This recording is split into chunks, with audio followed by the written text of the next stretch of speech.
Yeah. So test classes, if you see, in Salesforce, it is actually a job of a developer to write unit level test classes.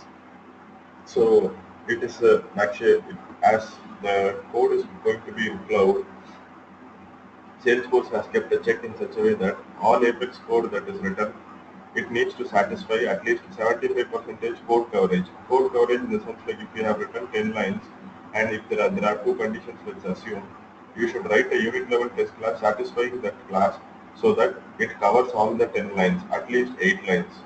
Okay, theoretically speaking, your organization code coverage, overall organization code coverage, it should be 75%.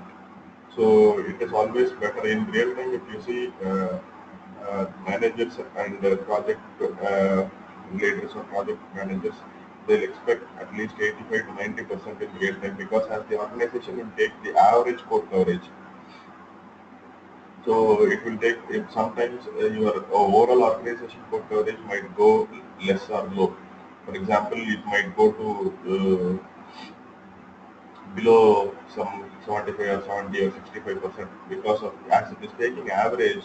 Let's assume like you are good enough in programming, so you are writing a test class so that every time your test class code coverage is actually 90%. I am new to programming and I'm junior and I'm a fresher, so I'm not that much skilled enough in programming. So when I'm writing test classes, I'm able to cover only 60%. So when we both, your class and our class, we are both working on the same application. So when they are combining it as a package or a change set and they are moving it to deploying it to production, it will take only over the overall code coverage. So your code will be 90, my code will be 60, 65. So on an average, if you take, it will be 80%. So far now it will get satisfied. But then in future, some point of time, suddenly the overall code coverage might go less because of the enhancement or change request. If you add even a single line or a single condition on any Apex code, in future again there will be a decrease in the code coverage.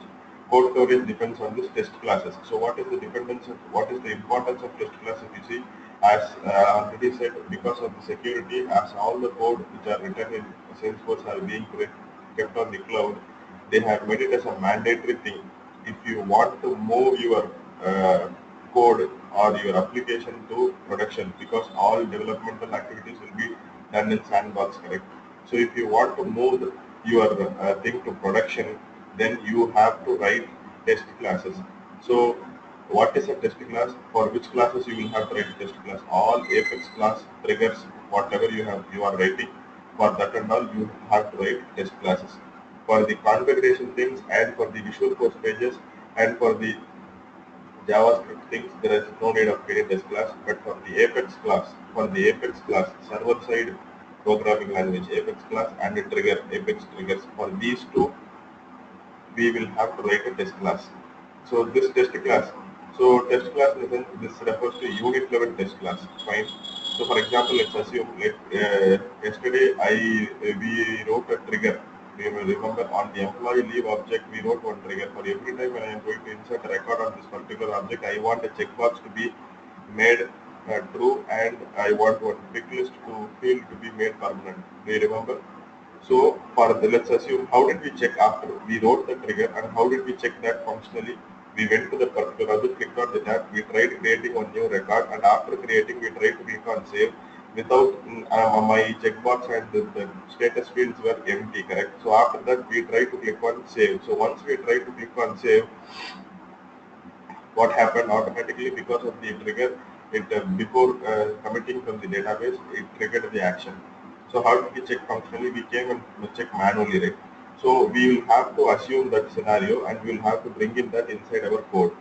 So in programmatically, we will have to create one new record for that object. Then programmatically, we will have to insert one record. So that it satisfies the condition, correct? So how did we check yesterday manually or functionally? The same way we will have to assume that and we will have to write a class, unit level test class.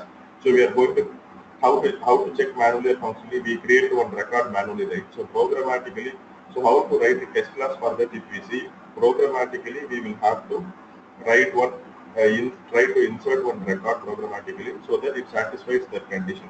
So that would be the test class for that Apex trigger which we wrote yesterday. Fine. In the same way, we wrote another trigger after update trigger. Do you remember? So once we, if there are any change on the phone number field in the account object, then all the related primary contacts for that account object should get reflected. That was the scenario, correct? So how did we check that? We went to account record, we created one account record, then we created some contacts for that.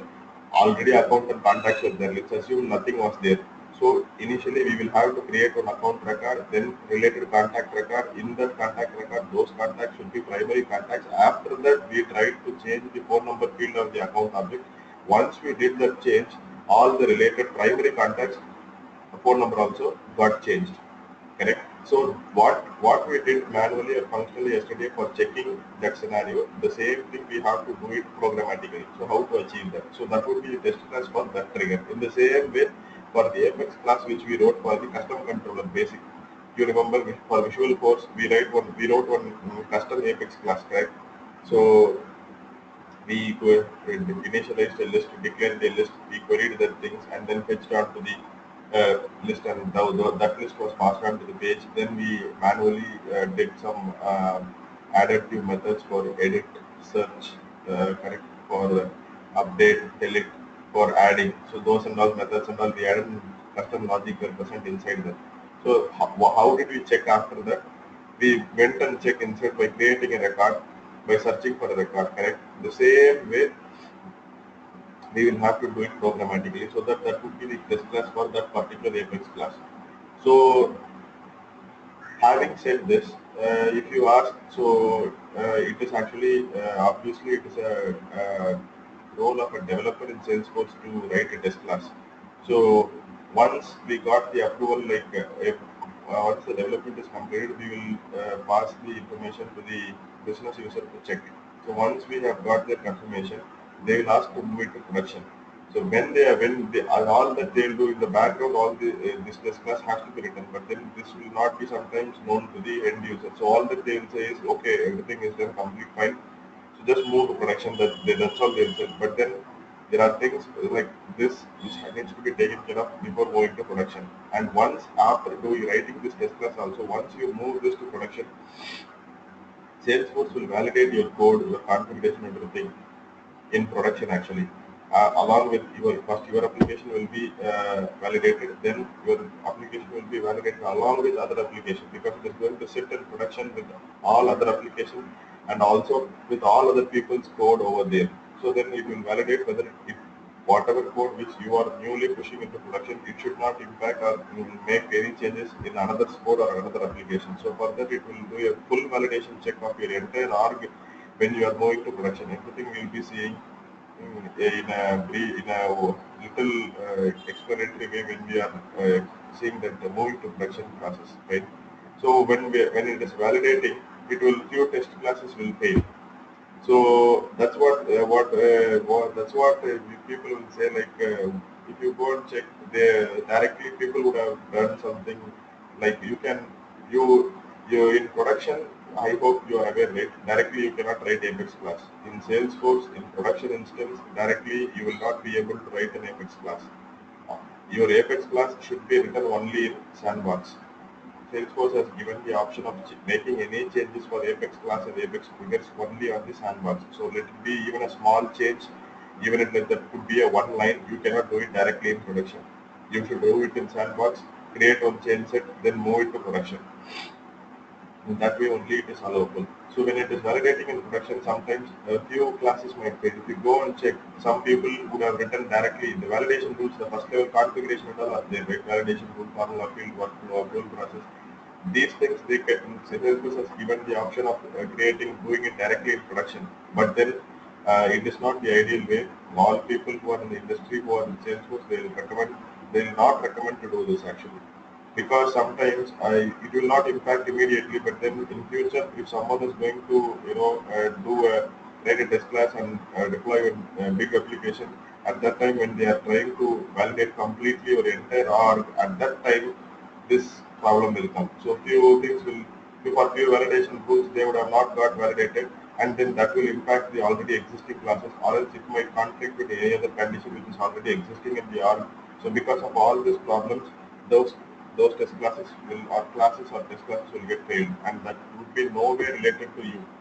It would have been written by some other people, for some other application, but then when you are doing validation for your class, for your application, those things and all will get failed.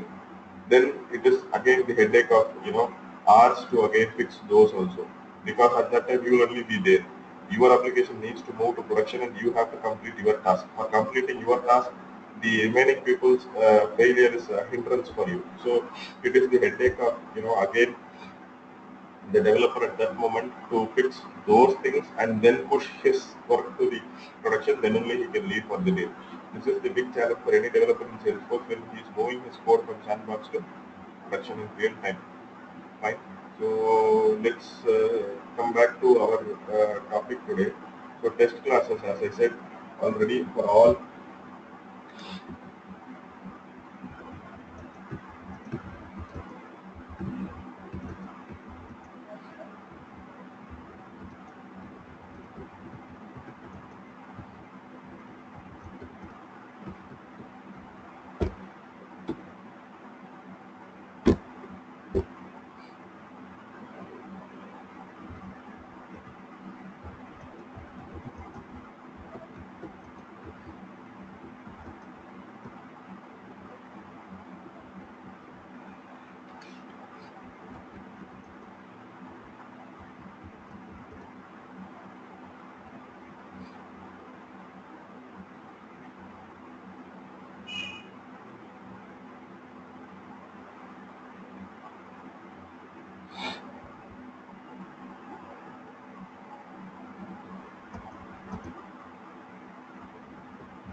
So here, when we are writing test class, I refer to unit level test class. So whatever test class a developer is writing in Salesforce, it is a unit level test class and not functional test classes. So there are two levels of classes: unit level, functional level. So whatever we are checking functionally, that will be, you would have seen, you would have heard about Selenium, QTP, this automation testing, correct? So you can have a doubt like.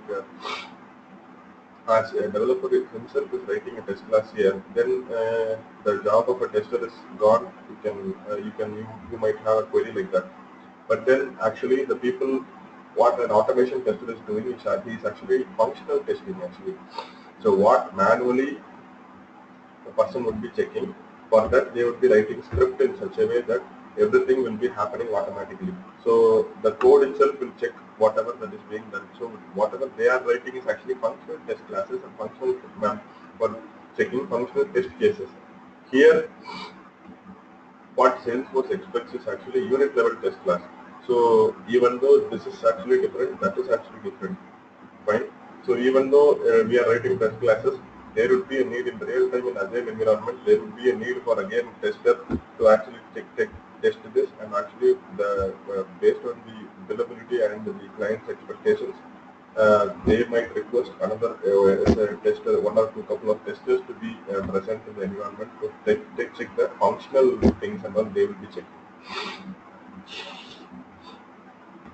Fine. So this is about test class actually. So as I said, that you will not be able to move your thing to production until you have satisfied the code coverage, and it should be minimum 75%, preferably 85 to 90%. So syntax, you can see.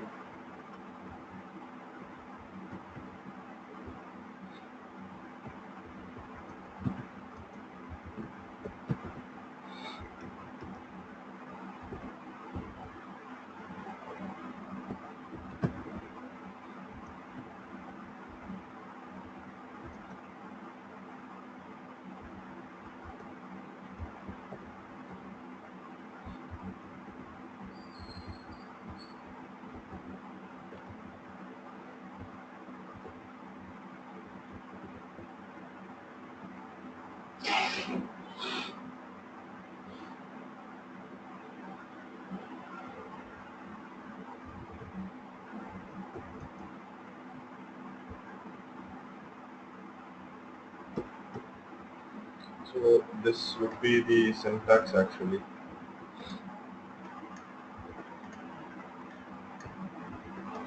So here always all your Apex classes should start with a test. This is actually annotation which has to be referred. If your class is a test class, then you will have to put this. Then only Salesforce will recognize your thing as a test class. Because see here, this also starts with public class name. Inside that there is going to be a static method. Fine. So here, but how come Salesforce will recognize the class between an Apex class and a test class? It is with this annotation. So all test classes which you are writing in Salesforce, it should start with at is test. Fine. If you also, one more advantage of this is all your orgs will have maximum code limit. There is a character limit for your code which has to be written. I'll be showing that. It is actually 3 lakh characters. By default, it is not for dev or even for paid version in the enterprise or unlimited version. When you are getting first time, the Salesforce will give you the option writing until 3 lakh characters. Fine. So beyond that, if you still request, then you will have to again raise a request to Salesforce, so that based on few extra money, they'll provide you with extra characters. So to maintain that limit, actually, if you just give this line at this test, these characters and all will not be covered under that limit actually. Are you getting the point? So whatever code that are written with at this test, that will not be counted actually. So that is actually one more advantage. Also, if you include this line only, then only Salesforce would recognize this class as a test class. Okay, there is one more button which will get enabled. I'll be showing you today. So till yesterday, for whatever class, trigger, or whatever you have written, there would be only 3 buttons: edit, delete, clone, or save, cancel. Only these buttons, standard buttons, you would have seen. But now, after writing test class using this keyword, one new button will come like run test. That will be enabled only for test classes. And when will Salesforce platform will recognize your class as test class? It is only when you write this keyword at is test. So before the start of your test class, you will have to include this line. Then after that, public class name. Always your test classes should start with public class. This is default. Your access specifier for all test classes in Salesforce should be public. Fine. So class name, you can give anything. Inside that you will be having one static method. So static test method, it should always return void only. This test method can be anything. Fine. So next, if you see validate method name, again this could also be anything. Fine. So static test method void, validate method name. Inside that you will be writing your code to satisfy the class, satisfying the conditions. unit level test class code, you will be writing it here. So till these three lines would be common for all the test classes, with the method name and class name being different. Fine. So this is about an overview of about test classes. We will see in practical how to write a test class for the classes which we have written till now. So for example, let's see how to we'll be writing test classes today for the triggers which we wrote yesterday. Fine. For two triggers, let's try writing a test class. How to achieve that? Once we see that, after that we will see the process of moving to production.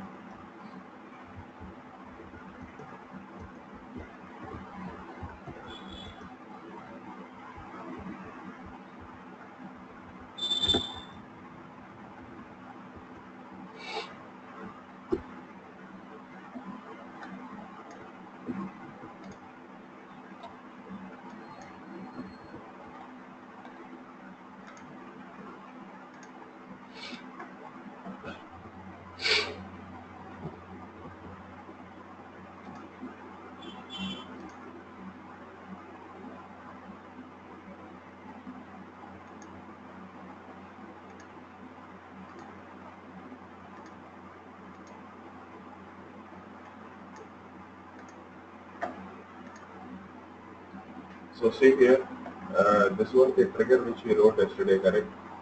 So on the employee leave object, we wrote one trigger in such a way that whenever a new record is going to get inserted, or whenever we are updating any record, for all the records which we are inserting, or for all the records which we are updating on this particular object, we want one checkbox to be enabled and we want one field to become permanent. Fine. So that was our thing. So after writing this, we went and manually checked on the employee leave object. We just tried creating one record,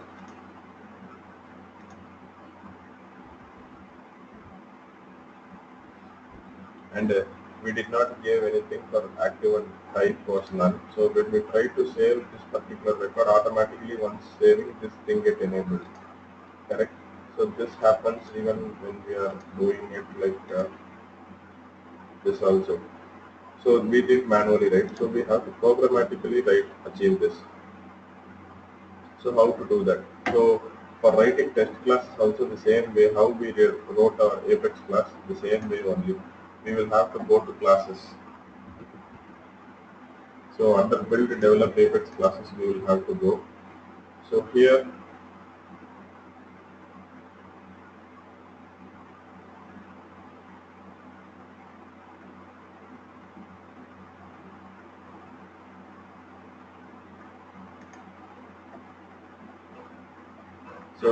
see here percentage of Apex used, it is actually 3.95. See here I have used this many number of characters. It is actually 3 lakh characters. See here. So if you are writing artist test annotated classes, it will exclude from this limit actually. So this is an limitation for all editions, not only for DevOps, even for paid production, unlimited or enterprise edition, the same applies. So here only we will be writing our test classes the same way how we wrote our Apex class. Click on new.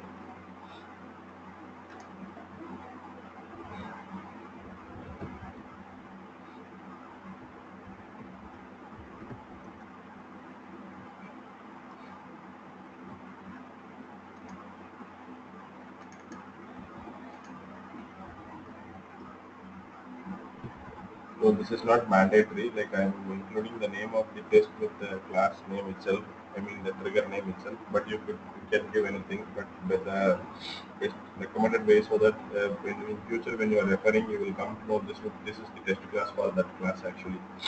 So usually people will write the test class in the name of the class itself with the test name updated in that. Fine. So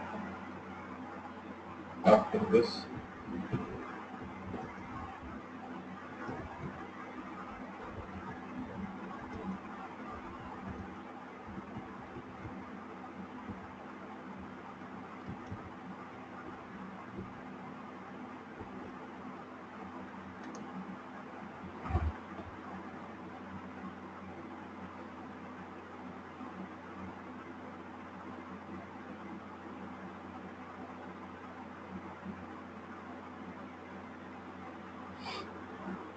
So now we have to work. How did we check manually? We tried creating a record, right? So programmatically, we should try creating one record for that object. So how to achieve programmatically? If you see, first we will have to create one instance for that object. So what is that object? Employee leave, correct? So we have to create one instance for this object actually. So how to create one instance? If you see, object name instance is equal to new object name. So how we try to create one instance for a class, you remember?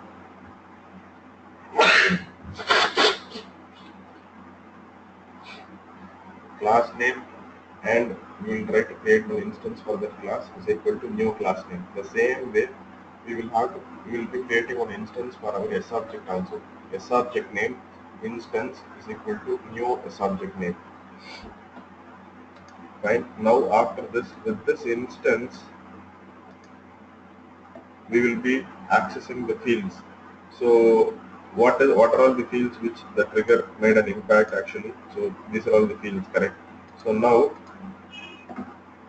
e dot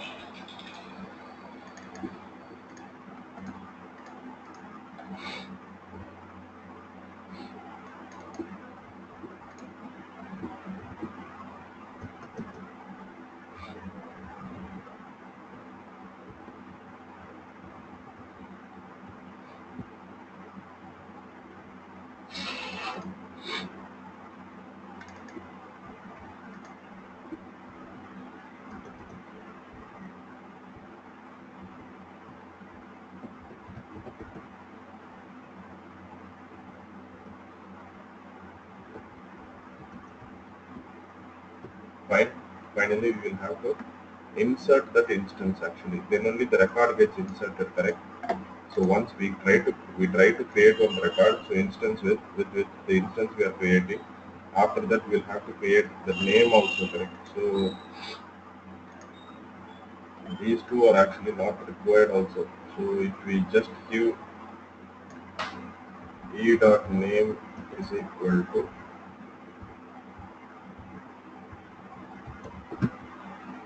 dinamika, fine. So before writing the test class, taking you to this. This is the trigger, actual trigger, fine. So see here, there is one thing called code coverage. Are you able to see? So this is actually 0%. It is showing. See here. So now it should be. This is what. So this should be at least 75%. So for all Apex classes, if you see, if you go and see, this will be there. The code coverage will be there.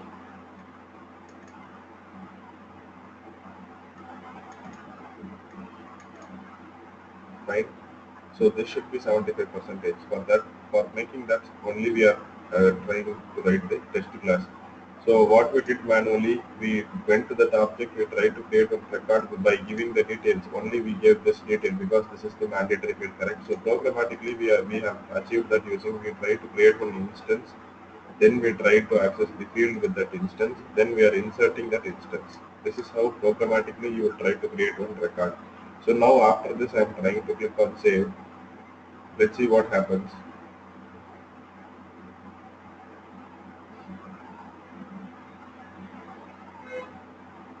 So see here, after this, there is a new button called run test.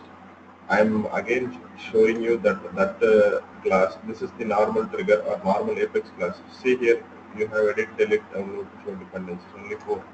But here, see, you have run test. An extra button is there because of this test. Now Salesforce has identified this as the test class. So now how to validate or how to run the how to make your whether to check whether the code which we wrote now has satisfied the code coverage of the already written trigger. How to check that? If you see, we will have to go to this and then click on the run test button.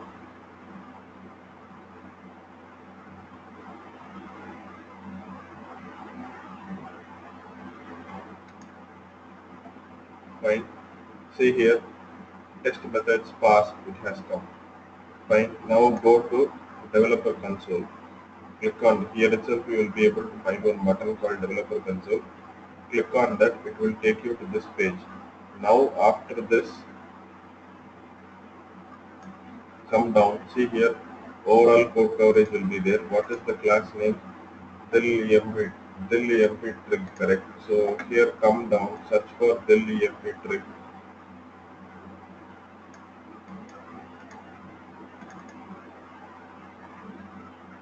See here,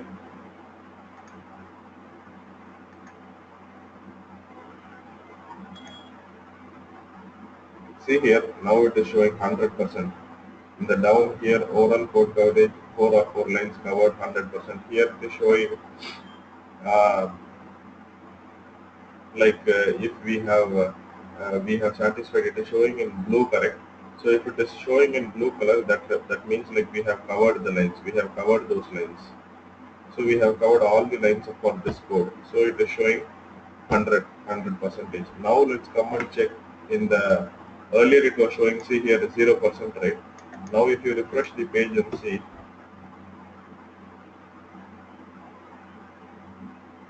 see here, 100%.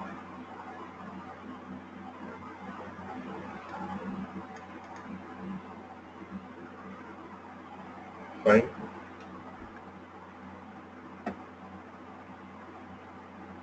So now after this, if we don't have any condition here in this code. So if at all if we add any condition, then the test classes count will come down actually. Fine. So let's assume like if you are including a condition like if the status is in progress, or if the status is not submitted, for only those records this condition should be executed. Like that, if you are adding the line again, the test coverage, the test class coverage would go down. So you can take up this task. Just try adding one condition, one if condition here in this code, where with a simple if condition, and then check, your code coverage will go down. So after that, how to improve, how to increase the code coverage, you can check that. Right? So now here for this class we have written a test class. The same way, let's try writing one test class for the another trigger, one more trigger. See here, here also that code coverage is actually 0%. Fine. So we are going to write one test class for this class. So let's see.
So here let's assume like we don't have one account and contact. So we are going to create one account and contact newly.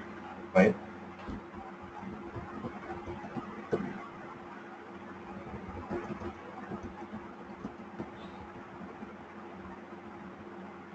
When you are creating one new contact,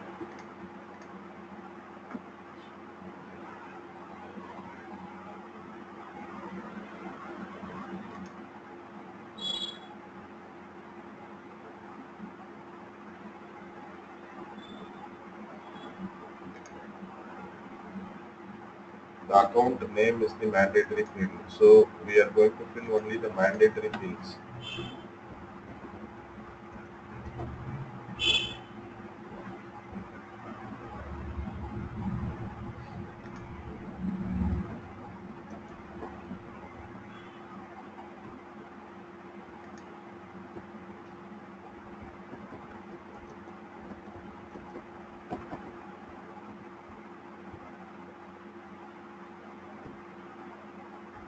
The same way we are going to create contact for that account. So how to create one contact, if you see, to click on new, the mandatory field is actually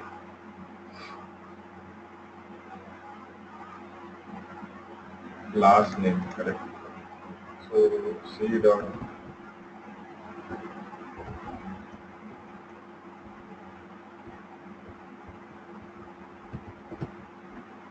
Delanta.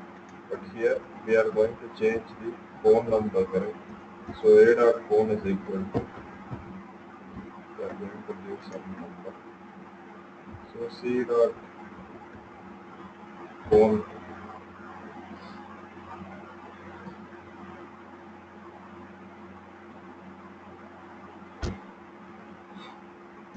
is actually A dot phone, then C dot.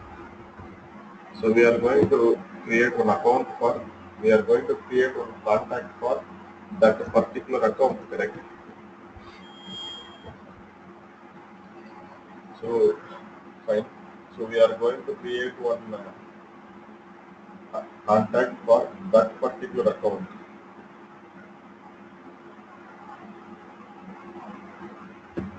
So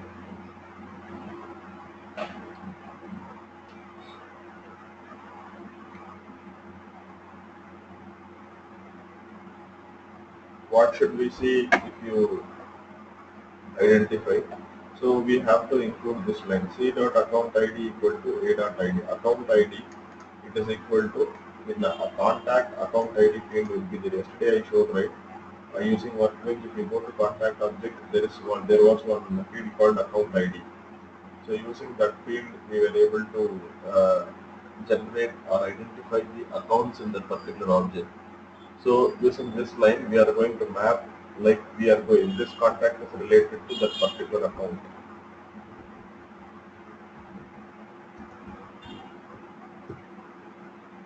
Fine.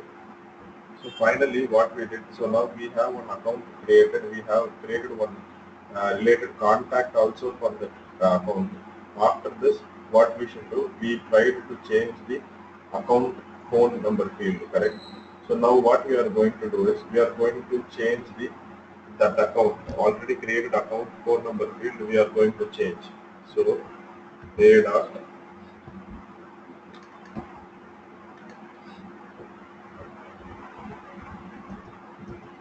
A dot phone equal to, where I'm changing the phone number field actually. Fine.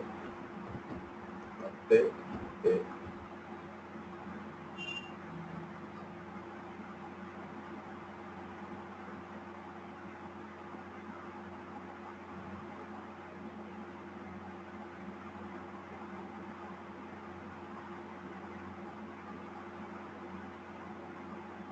Fine.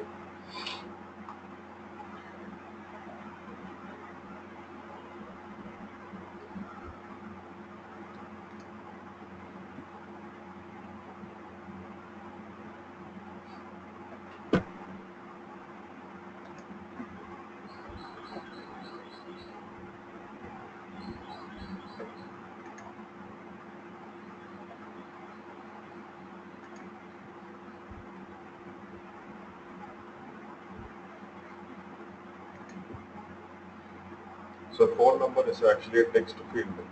So because in US it would be, I think, a combination. The phone number is a combination of text and the numerics, I think so. So in Salesforce, in the backend for the phone number field, they have given the data type as text actually. So instead, as it is a text, we should include that as in a string actually. So all, as I said, in all languages, the string should be in single quotes. So only that error was coming. So see here, what did we do? Uh, if you look at our code yesterday for the account, we're going to change the phone number field. All the related primary contacts phone number field also should get changed. So for that, I am assuming I don't have any account on my org. So I am creating one new account. Then I am creating a contact for that account. Then I am updating the account phone number field and I'm trying to save it. So update it. So once I do this, automatically my related contact phone number field gets saved. So I have satisfied the condition. Let's check whether we have satisfied all the conditions and whether what is the code coverage. Let's try to see.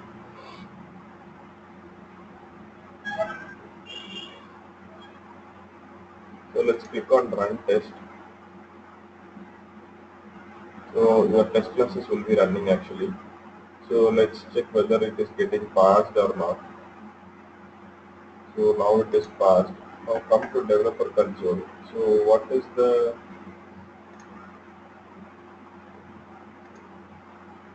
name of our class? So fill account check, correct. So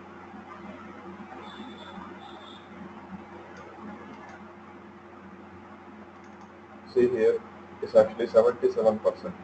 So we have covered out of 9 lines, we have covered 7 lines. So 77 percentage. So see here, we have covered all the ones in blue color. System is showing in blue and red color.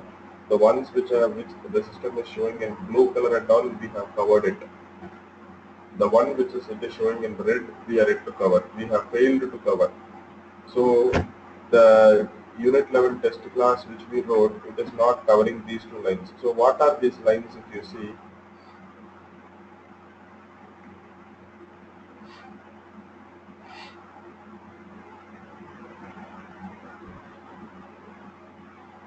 So see here,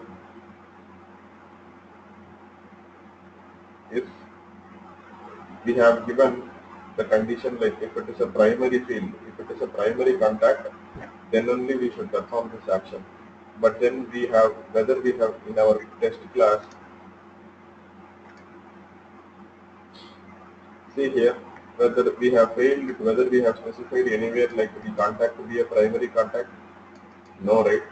But in the code, see here, we have given one condition. If the contact is a primary contact, then only to perform this action. But we failed to include this contact as a primary contact.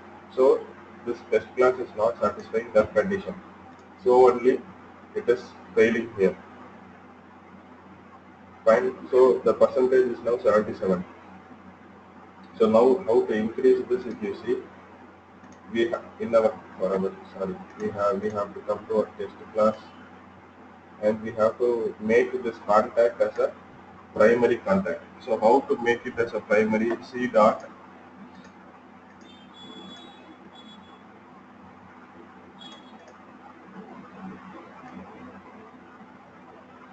So this is actually the API name of that field. So if we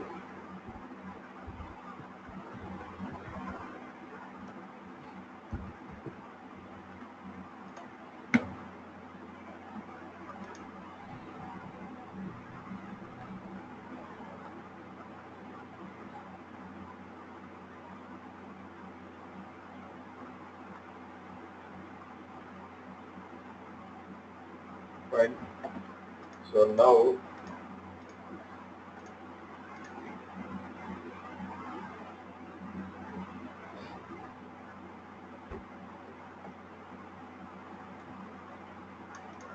after this, let's try checking for the same. So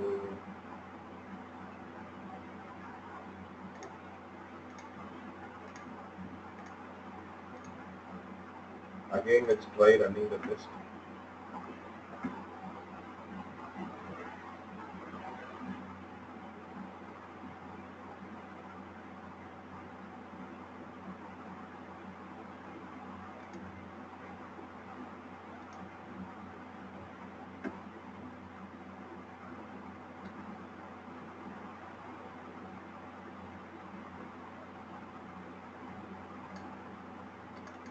Now see here, it is, so all lines have been covered. So now it is showing 100%.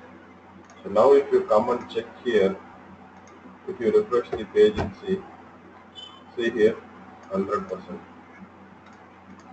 So we have, as we have given the contact as primary, now it is covering all lines. So initially we failed to specify that contact as a primary contact.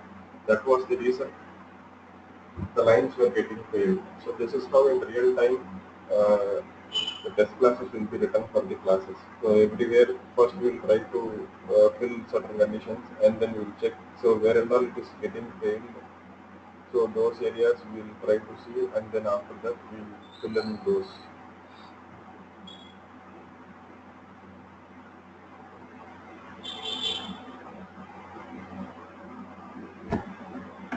Fine.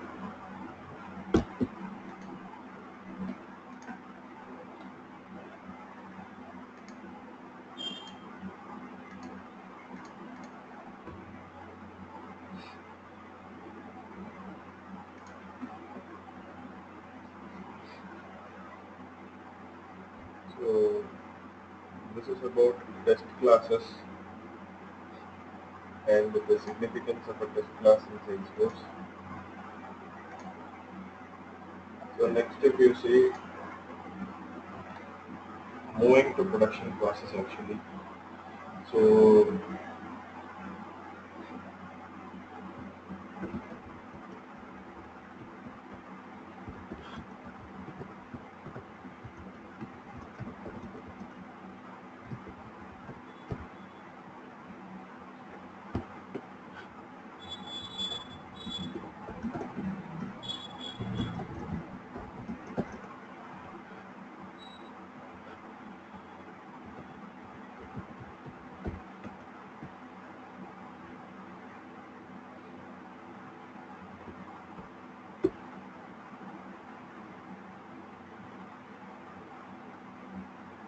So when you are doing this, we will be including in all our components. So we will call everything as a component: object, field, workflow, approval process, reports, dashboards, Apex class, Visual Course page.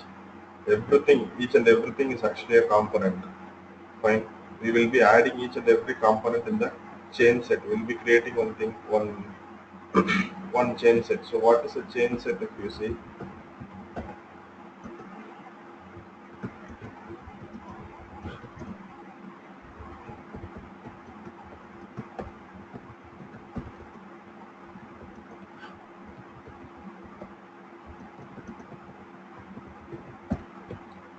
To move the components or and the applications from sandbox to production, this chain set is used. There are two types of chain set actually: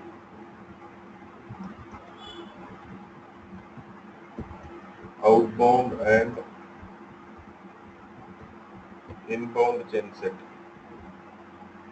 Fine. So for outbound chain set, if you check,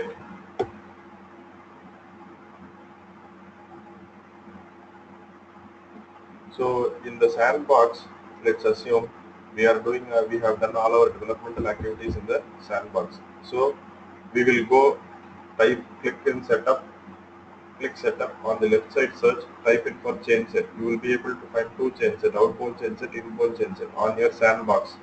So click on outbound chain set. Fine. So it will take you to one page. Click on new. Then you should give a name for that. That would be the name of, actually, if it is going to production today, with today's date, they will create one name for the change set. Just do that. Then after that, it will ask for name actually. So here it is not possible to show actually, because in developer arc it will not be showing. See here on my left, if I just click on change set setup, I click on change set, it will not show. Earlier it was showing, like 1 year before it was showing, but then in one release they removed because it is not required for a developer org. So Salesforce removed that actually. So if you just type in change set, it will be available. Outbound change set, inbound change set. Click on outbound change set, click on new, give a name for that. Then inside that it will ask what are all the components which you wish to add. Once you click that, it will ask whether it is a validation rule, workflow, approval process, object fields, then reports or Apex class or Visual Force page. Once you click on Visual Force page, it will display all the Visual Force pages which are present in your org actually. Then you will have to select which are all the Visual Force pages for your application.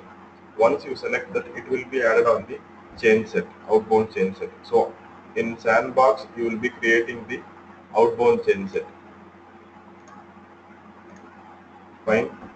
So in Sandbox, you will be creating outbound chain set.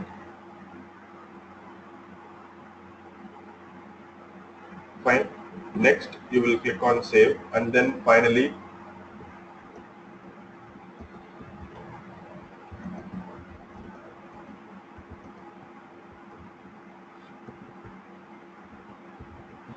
you will give upload.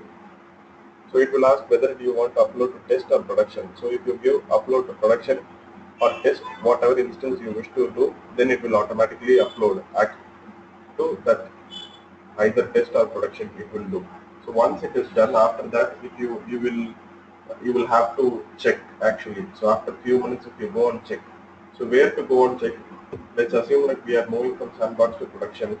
So because in some scenarios or in many scenarios in Salesforce, if you see both sandbox and testing will be done in one developer org itself, or in one developer box. In one box itself, they will do both thing. I mean, uh,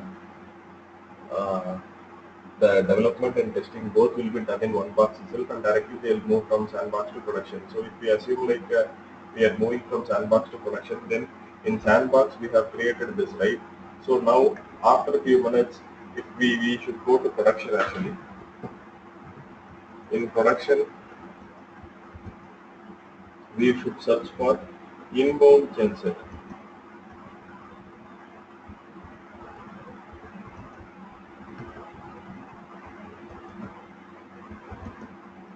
Fine. If we just on setup click on search inbound genset, click on that, then you have to search for the name. You would have given one name for this outbound genset in sandbox, correct?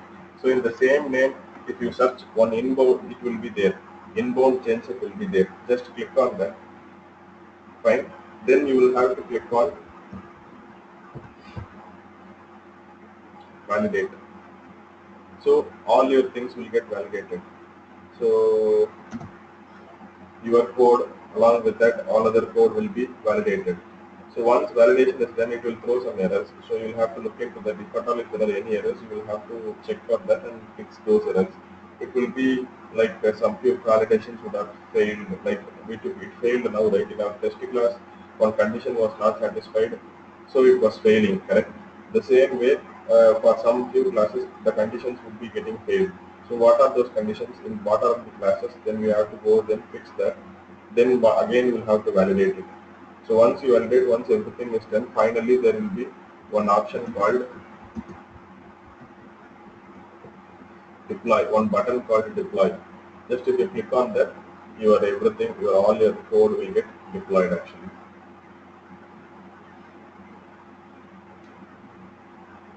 Fine. So this is the process actually. So how the components or the applications from sandbox is getting moved to production. So there is this because of this chain set,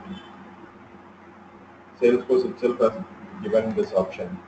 So how can you create one sandbox? If you see once you get access to paid version, inside that click on setup on the left side. If you just search for sandbox, there will be an option. Once you click on that, you can create sandboxes. So based on your applications, one team can work on one application, another team might be working on some other application. So for that, you might create sandbox. So if you there are certain limits actually based on the number of licenses you buy, you can get access to you can create so many licenses. So in license in sorry so many sandboxes. In sandboxes you have full copy sandbox, developer sandbox, uh, production sandbox like that you have. The name whatever you can give no problem. So they'll copy everything. They'll refresh once in a month or once in quarterly. They'll be refreshing the sandboxes. In the sense, like they'll be taking a copy of production, because like in future if something happens, it is not possible something to happen in production. But then if at all for safety purpose, they'll be taking a full copy sandbox production, full refresh. They'll be taking it and they'll be maintaining it. Fine. So for that also, if you just give, there is an option called refresh. If you just refresh, it will copy all your things. That's all. That is also not a big deal. So, but then I cannot be able to show here because you will not be able to find such options. So once you get a paid version based on the number of users, active users, or based on the number of licenses you are going to procure from Salesforce, Salesforce gives you that flexibility to create as many number of sandboxes. So as you are creating a sandbox from directly from production, the transport route in the background is created by itself. So there is no need for any administrator or a developer to create a transport route. Actually, if you take any other system in Oracle or SAP and all, if you see, it is actually a job of an administrator to create a transport route. So the developer has to wait for the admin to create the transport route and then manually transport all the things which he has done. He would have done all the programmatic steps, whatever he has done, he would have done from his end.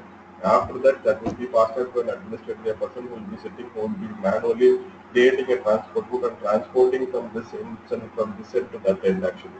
So, but all in Salesforce, we see all that is being taken care by Salesforce itself.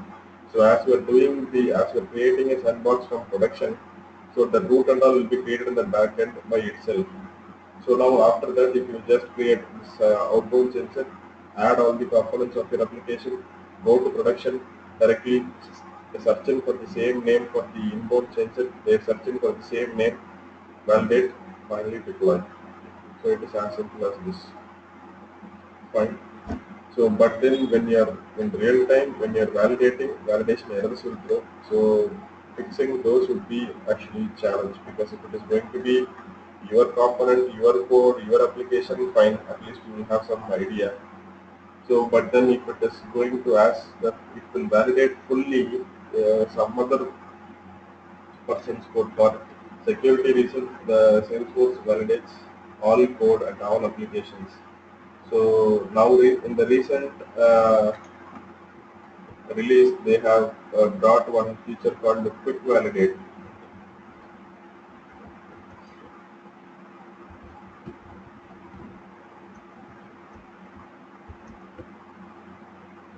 Because let's assume when we are validating, it is checking all your code, right? All your organization code. Let's assume that you are using Salesforce for 10 years.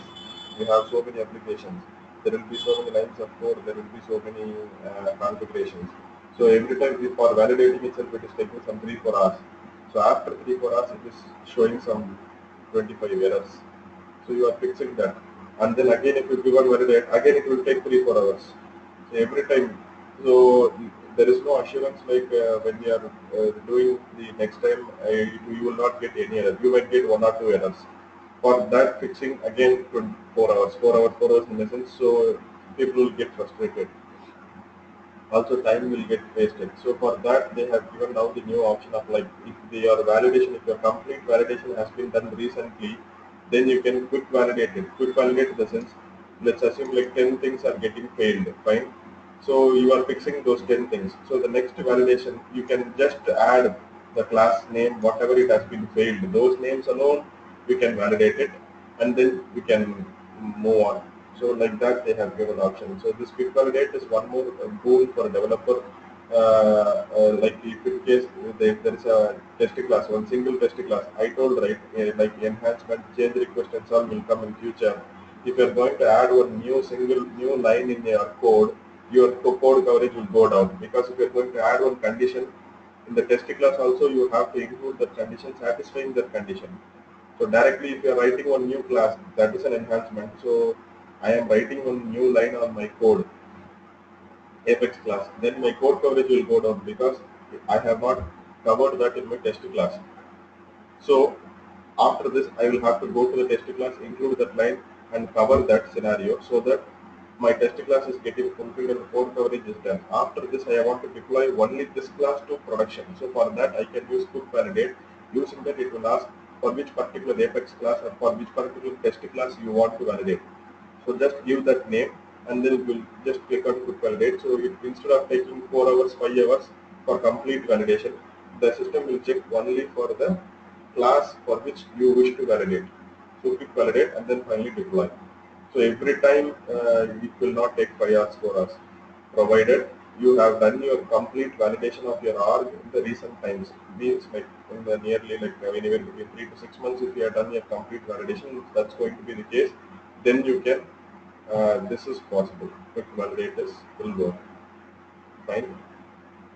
So this is all about moving to production process. So this is the complete development life cycle in Salesforce application development, actually from this scratch how to develop an application, starting from object field, starting from application object field record, security and sharing, role profile, object level security, field level, record level, and then workflows, approval process, reports, dashboards, visual force pages, apex classes, triggers, test class. All this are combinedly, it will be combined together, is called as an application in Salesforce. So everything will be done maybe by 2 or 3% or by 20-30%, splitting across different teams. They will be developing this for a period of 2 to 3 months.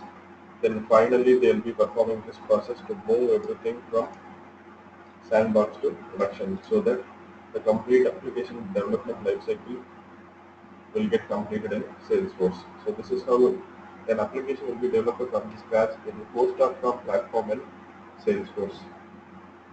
Fine. So after this, there is one concept called integration class. So that is also an Apex class. So before creating sensor, if at all if your system is going to talk with some other system, or if the data is going to come from some other system to your system. So in that, Ganesh, I have a quick question. yeah. What about the packages? Yeah, definitely. After this, we'll see how to create a package. But that is part of the moving to production, No, no? no, no, Or no, no. See, like the package distribution, if you are uh, doing it like for example, uh, this moving to production is inside your organization, you are trying to move from sandbox to production. That's all. Further, no need of package. Package is useful when you are going to distribute your application to some other person. For example, in App Exchange, let's assume if there is a place called third-party App Exchange is there, right? So where you can distribute your applications, you can start building applications and you can sell it in an App Exchange like Play Store or your iOS App Store. So the same way, if you are trying to distribute your application for in App Exchange, then you have to make a package. Fine. Or else I am my company, I belong to one company, you belong to another company. Okay, I have developed an application. Fine. So I am trying to sell my application. I am trying to give my application to you for some price or for free. In that case, I'll need package. But then internally, if I want to move inside my organization itself, in my company itself, if I want to move from sandbox to production, for that I don't need a package. For that change set is enough. Fine. So let's assume now I have done everything, the HR application which I have created now in my org, it is in my org, right? So let's assume it is sandbox. So for my sandbox, there will be production. So if I want to move my HR application from sandbox to production, I don't need a package. But if I want to give the same application to you, you have a different org, correct? For you, you would have created one org. If I want to give my application to you, then I will have to create one package. Then only I can give it to you. Hope I have made things clear. So internally, if you want to move inside your organization, for organization wise, there will be org, correct? Let's assume like even though outsourcing also, let's assume you are a manufacturing sector.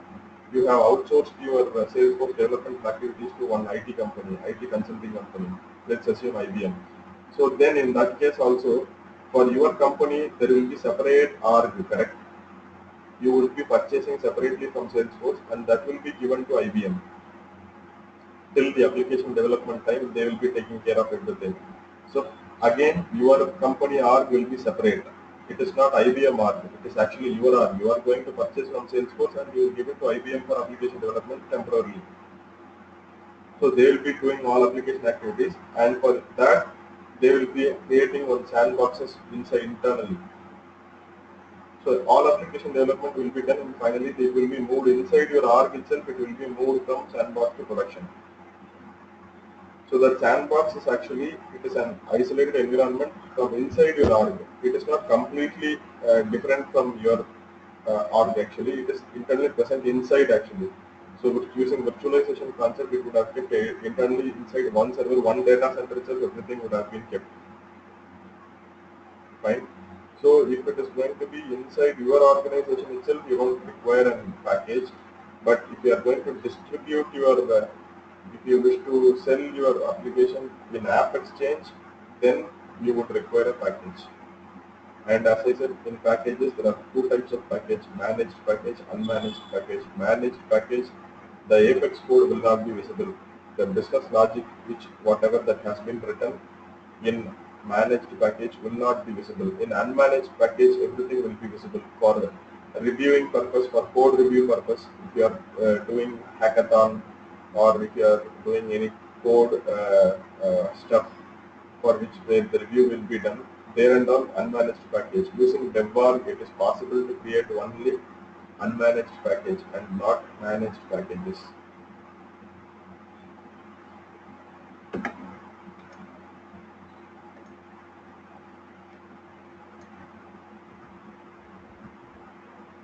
So in your org, on your left, click on setup, click on package, and then build create, you will have package. So it will take you to this page. See here, managed and unmanaged package.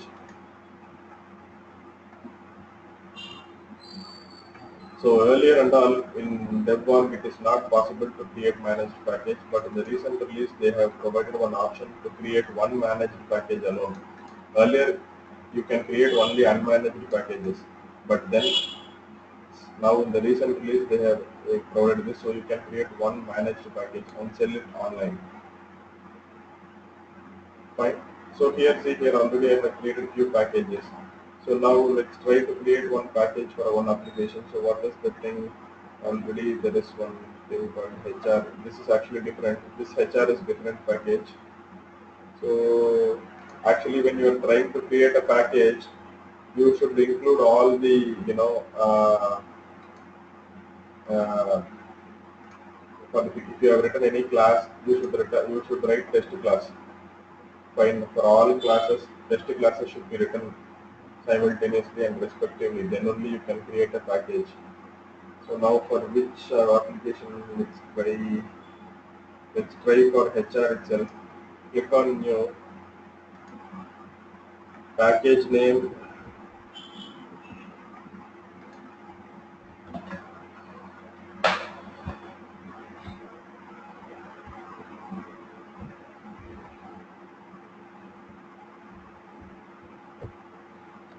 So language, I'm giving it as English. So see here, if you want to make it as managed, you should have to enable this earlier. And I think in the recent release only they have added. This feature was not available till last release actually. So in the last release only they have added. Okay, fine. So now click on save. So now after this, you will have to add the component. See here, this is house. Now I have created package correct. This way only the change set also will be there. You will be creating as I did for package. Let's say click on change set, click on new, give one name for your change set. Then it will come like this. Then after this, you will have to click on add. Once you click on add, it will give you, it will take you to this page. So see here, it will ask which application you want to add, whether it is an application or a trigger or a class or a button or a custom permission, custom object, dashboard settings, everything, all that contributes for making one application. So everything will come here. So now for application, I want to click on HR, add to package. So see here, our HR application has this many things: parent object, employee, payslip, contact VFC here, visual force page also we have. So everything which we created for this particular application. Let's take to HR. Do you remember for creating this contact VF? Do you remember? I tried for when I showed to you an example. I tried creating a custom VF tab, correct? And I linked with this application. Do you remember? So when I am creating a package, it is showing that also. See here. So all this contributes to our HR application. Fine. So now after this, I click on upload.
Fine. So now here I have created a package. So now this is the URL. So now I am pinging you the URL.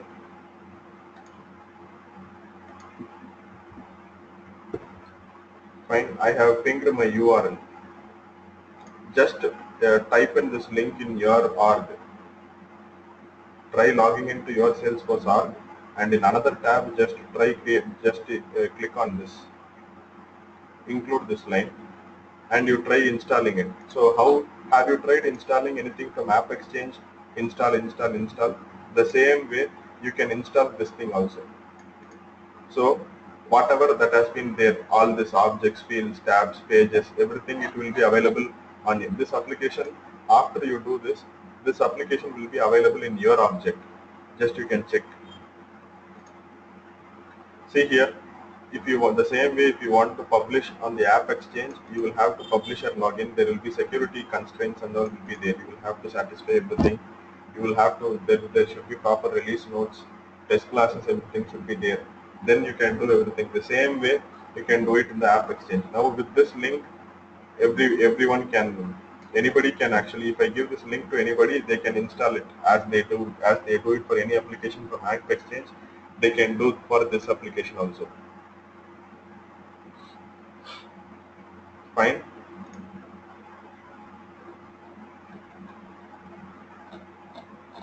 Yeah, Ganesh.